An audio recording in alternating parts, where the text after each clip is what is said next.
All right, today we're diving into Tortoise ORM. Now, this is a tool that's been making some serious waves in the Python community. We're going to find out why it might just be the database hero your next async app is crying out for. So let's get right to it. You're building with these awesome async frameworks, right? Like FastAPI or Sanic. Everything's built for speed, for concurrency. But then there's your ORM. Is it actually keeping up, or is it kind of stuck in the old synchronous world? And that's the real pain point, isn't it? When you've got this mismatch, you're forced into these weird, clunky workarounds. It totally clogs up your event loop, and, well, it pretty much cancels out all the performance benefits you were hoping to get in the first place. But what if there was a better way? You know, a solution that was built from the ground up, designed to speak Python's native async at await language fluently, something that could make your database calls just as fast and seamless as the rest of your app. And that's where Tortoise ORM comes in. It was built specifically for modern asynchronous applications, but the cool part, it was heavily inspired by the Django ORM, so it's going to feel super familiar to a lot of you.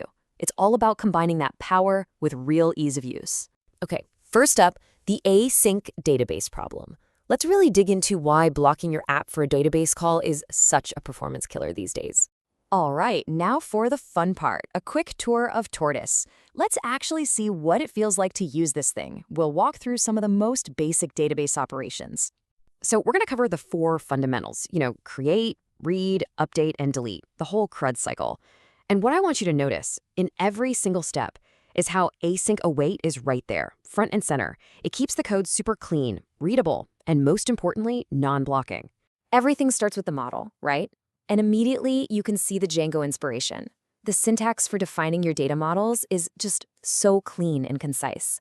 For developers, this is a huge win. We're talking less boilerplate code and a familiar pattern that just lets you get up and running fast. Okay, let's add some data. Creating a new record is as simple as calling this .create method. But here's the magic word. It's awaitable. That one little await keyword is what makes the whole thing non-blocking. Your app can fire off that database request and then immediately get busy with other tasks, instead of just sitting there, frozen, waiting for a response. Reading data? Just as elegant. Tortoise has this really powerful query API where you can chain methods together.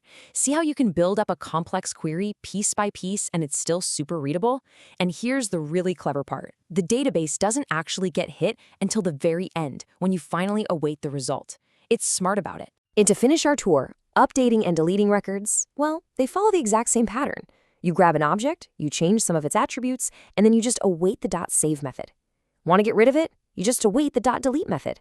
It's this consistency across the board that makes the whole API incredibly simple and predictable to work with. Okay, next section. This is the big one. Tortoise versus Alchemisia. Now, look, Alchemisia is the undisputed king of Python ORMs. It's been around forever, it's battle-tested. So the question is, why would you ever choose Tortoise over the reigning champ? Well, you can see the difference in philosophy right from the get-go, just by looking at how you define a model. Tortoise's style, again, inspired by Django, is super concise, it's lean, it's really built for getting things done quickly.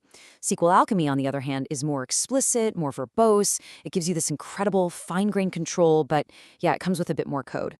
And that difference carries right over into how you write queries.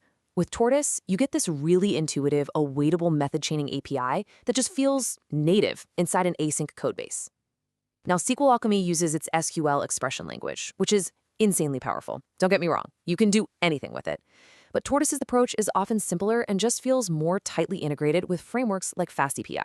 This table really brings it all home, but I want you to focus on that very first row, primary paradigm. This is the key.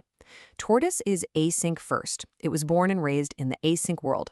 SQLAlchemy is sync-first, with amazing async support that was added on later. And honestly, that one fundamental difference explains everything else you see here, from Tortoise's gentler learning curve to its dedicated migration tool, Aerich. So, does this async-first design actually translate to real-world performance? Well, let's take a look. Here's a benchmark for a simple endpoint measuring requests per second.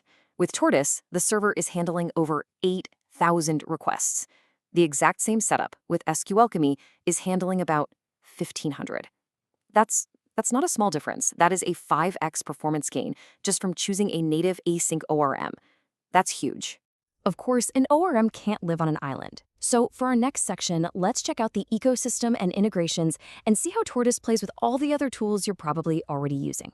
And as you totally expect, Tortoise was built to slot right into the modern Python async stack. It's got first-class support for web frameworks like FastAPI and Sanic. It has its own dedicated migration tool called Aerich, and it even has a built-in testing utility that makes writing your PyTest tests an absolute breeze. And plugging it in? It could not be simpler. Seriously.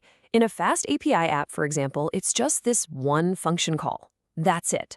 It handles the entire database connection lifecycle for you. The startup, the shutdown, all of it. It's just easy. And that brings us to our final section, the final verdict. Let's boil all this down into some clear, actionable advice on when you should reach for Tortoise. So, the big question is, when should you really choose Tortoise? What's the perfect kind of project where this tool can truly shine? Well, Tortoise is an absolute no-brainer for any project that's async-native and I/O-bound. Think about it. Are you building a real-time API with WebSockets, like a chat app? Perfect fit. What about lightweight microservices that need to juggle thousands of concurrent connections? Check. Or maybe some asynchronous event processing pipelines? Absolutely. And you know what? It's fantastic for rapid prototyping when you just want to get a backend up and running with as little friction as possible. This really sums it all up, doesn't it? Tortoise empowers modern apps to push their concurrency to the max and slash their latency, all while making the development process smoother with a clean, productive Django-like API. It's really about getting that top-tier performance without giving up developer happiness. So as you're planning your next async Python project, you're going to have to choose your ORM, and it's a critical choice.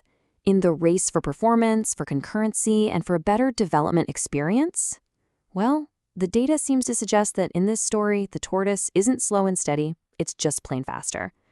Thanks for joining me on this explainer.